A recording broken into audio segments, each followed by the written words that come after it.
Bref, aujourd'hui, c'était le deuxième match du Cameroun face à la Libye. Fini la trêve internationale, bientôt de retour les matchs en championnat.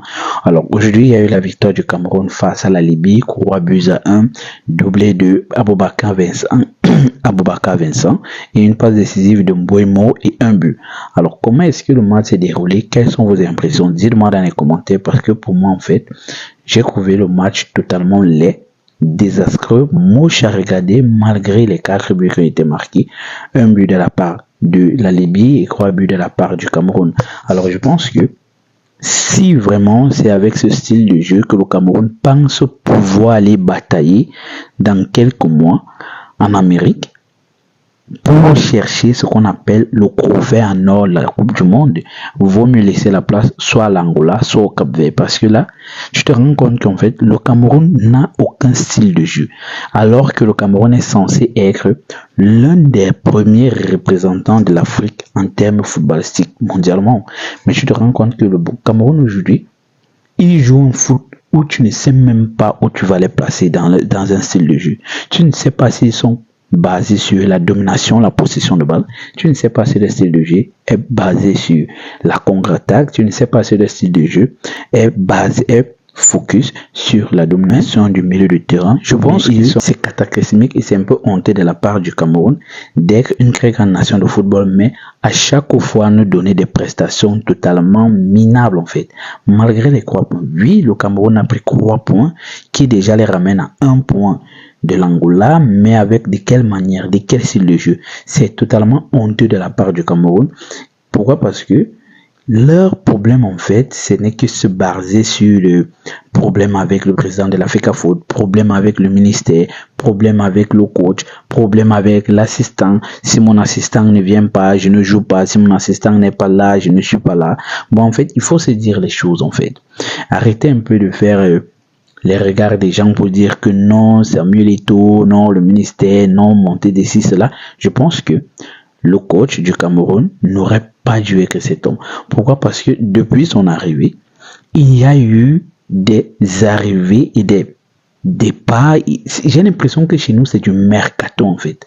J'ai l'impression qu'au Cameroun, chaque rassemblement, il y aura un nouveau. Il n'y aura pas un 11 type. Peu importe l'adversaire. Déjà, le match contre les Swani a été cataclysmique. Ça ne donnait même pas l'envie de débarquer. Il était tellement laid, moche, ça donnait l'envie de vomir en fait. Et aujourd'hui, tu revois un match, tout le monde n'a pas été mauvais, mais dans l'ensemble, ils n'ont pas été bons. Premièrement, le match face à l'Eswani, le Cameroun qui en 2 matchs prend 4 points, alors qu'ils auraient pu prendre 6 points et garder leur première place dans les qualifications. Aujourd'hui, ils se retrouvent deuxième. Oui, deuxième, ils peuvent remonter premier. Mais aujourd'hui, tu vois un Cameroun qui, dans l'ensemble des 2 matchs, pourquoi? Je vais un peu refaire un feedback dans le match face à l'Eswani. Dans l'ensemble des 2 matchs, tu te rends compte que le Cameroun et l'entraîneur, il n'a pas d'identité personnelle. Il n'a pas un style de jeu. Il n'a pas quelque chose qui le définit en tant que coach en fait. Pourquoi? Parce que tu te rends compte que c'est un coach, ou bien c'est une équipe qui peut te jouer un match où elle va te donner, c'est une équipe qui va te donner l'impression de dominer déjà ses adversaires, mais après tu vois une équipe qui devient totalement bizarroïde, une équipe qui relâche après pratiquement quelques minutes. Cela s'est vu, le match face à l'Eswani, le Cameroun aurait même pu perdre ce match-là, mais malheureusement, et je dirais plutôt heureusement, le Cameroun avait eu à faire 0-0. Pour moi, le Cameroun c'est l'Eswani qui avait été tenu en échec par le Cameroun parce que ce match-là était cataclysmique. Et aujourd'hui, on assiste encore à un match totalement identique. C'est vrai que le Cameroun a eu à dominer tout le long de la première mi-temps. Premier but, il part en mi-temps avec un but. Retour, on voit un Cameroun qui fait le break avec Mbouemo. Et après, on voit un Cameroun qui se fait encaisser. Heureusement, le but a été refusé par la VAR. Aboubakar Vincent qui met le but du 3-1, ils auraient même pu mettre le 4e but, mais malheureusement dans une contre-attaque où le gars a décidé de faire l'individualiste, il se rate au lieu d'envoyer une passe à Mbouemo ou à Dani Momasso pour pouvoir aller mettre le 4e but. Alors aujourd'hui, quand je dis que le Cameroun n'a pas de style de jeu, déjà, ça montre pourquoi, parce que tout le long du match, ils font un semblant de passe qui déjà, ça ne donne pas. Lorsque ces gars arrivent en Afrique, au pays, les mentalités changent, le style de jeu change et tout devient totalement compliqué. Ils deviennent perdus, déconnectés de ce qu'ils font depuis longtemps. Alors, vous savez, ce ne sont pas des joueurs qu'on prend juste au hasard comme ça, mais j'ai l'impression que ce sont des joueurs qu'on prend juste au hasard. Et pourquoi je pense que le Cameroun devra plutôt laisser la place à l'Angola? Pourquoi? Parce que le Cameroun n'a pas une identité de jeu. On connaît tous le Cameroun comme étant l'une des nations qui a toujours eu la capacité de faire tomber les grandes nations européennes ou américaines. Le Cameroun a toujours eu à faire tomber soit l'Angleterre, soit l'Espagne, soit la France, soit le Brésil.